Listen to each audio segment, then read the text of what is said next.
মধ্যপ্রাচ্যের চলমান যুদ্ধ যুক্তরাষ্ট্রের সামরিক বাহিনীর প্রযুক্তিগত এবং আকাশপথের আধিপত্য নিয়ে প্রচলিত ধারণাকে চ্যালেঞ্জের মুখে ফেলেছে। এর ফলে সামরিক বিশ্লেষকদের পুরনো ধারণাগুলো নতুন করে ভাবতে হচ্ছে। দশকের পর দশক ধরে মার্কিন ফাইটার জেটগুলোকে তাদের গতি এবং নিখুঁত লক্ষ্যভেদী ক্ষমতার জন্য অজেয় মনে করা হতো। যুদ্ধের শুরুতে মার্কিন বিমান বাহিনীর হামলায় ইরানের সর্বোচ্চ ধর্মীয় নেতা আয়াতুল্লাহ আলী খামেনির মৃত্যুর ঘটনায় সেই ধারণা আরও জোরালো হয়।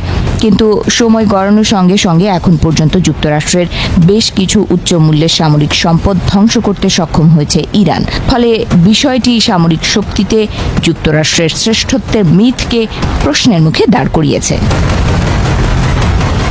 রিপোর্ট অনুযায়ী যুদ্ধের শুরু থেকে ইরানের হামলায় মধ্যপ্রাচ্যে থাকা মার্কিন ঘাঁটিগুলোর বেশ ক্ষয়ক্ষতি হয়েছে।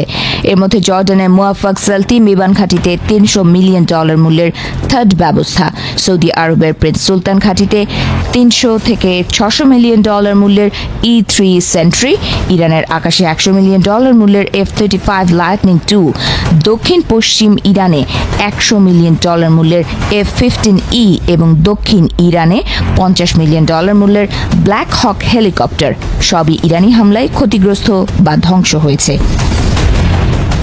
এছাড়া পারস্য উপসাগরে A-10 থান্ডারবোল্ট, ইরাক ইরান সীমান্তে F-16 ফ্যালকন এবং $80 মিলিয়ন মূল্যের বেশ কিছু KC-135 স্ট্র্যাটো ট্যাঙ্কার বিমান ধ্বংস হয় ও মারাত্মকভাবে ক্ষতিগ্রস্ত হয়েছে। শুধু তাই নয়, এই যুদ্ধ মার্কিন সামরিক বাহিনীর একটি বড় দুর্বলতা উন্মোচন করছে, আর তা হল প্রযুক্তির ওপর অতিরিক্ত নির্ভরশীলতা। গত 47 বছর ধরে এই যুদ্ধের প্রস্তুতি নিয়েছে ইরান। তারা তাদের ভৌগোলিক সুবিধা ব্যবহার করে এক ধরনের লেয়ার্ড এয়ার ডিফেন্স বা স্তরভিত্তিক আকাশ প্রতিরক্ষার ওপর ভরসা করছে, কিন্তু এর পরেও ইরানকে কিছুতেই দমাতে পারছে না যুক্তরাষ্ট্র ও ইসরায়েল। ফলে প্রযুক্তির ওপর ভর করে মার্কিন বাহিনীর অজেয় হওয়ার যে ধারণা ছিল তা এখন সেকেলে হয়ে পড়েছে বলে মনে করা হচ্ছে।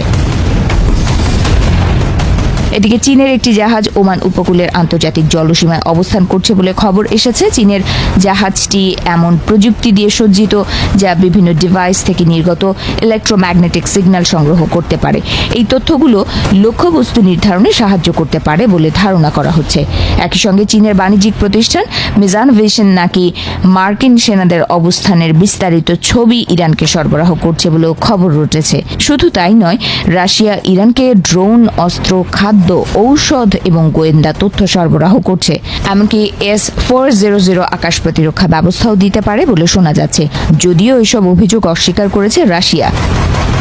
বিশ্লেষকদের মতে মধ্যপ্রাচ্যের চলমান যুদ্ধ দেখাচ্ছে যে শুধু উন্নত প্রযুক্তি থাকলেই যুদ্ধ জেতা যায় না।